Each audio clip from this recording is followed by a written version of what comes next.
বাবা এই ছেলেটা আমাকে ম্যারেজ করেছে। কি? এই শালা তুই আমার মেয়েকে মেরেছিস?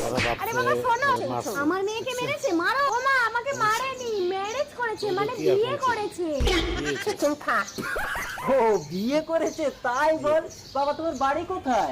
চিকিচং চিকিচং। চায়না ছেলে। এ ময়না, শুনেছি চায়না মাল ভালো হয় না। হ্যাঁ রে ময়না, চায়না মালের কোনো গ্যারান্টি হয় না। তোমার নাম কি বাবা? চন্দন। চন্দন বাবা। ও আচ্ছা চন্দন, ঠিক আছে। তুই ফেসে আয়। কই গো, জামাইকে খেতে দিয়ে দাও। নাও বাবা, গিলে নাও তো। ছিং ছং ছং। কি গো, মনে হয় ঝাল হয়নি। লঙ্কার গুঁড়ো দাও, গালে লঙ্কার গুঁড়ো দাও। ছং ছং ছং ছং। চন্দন এ ময়না, জামাই হং ছং হচাং ফং বলে মরে গেল কেন? বাবা, ও একটু জল চাইছিল।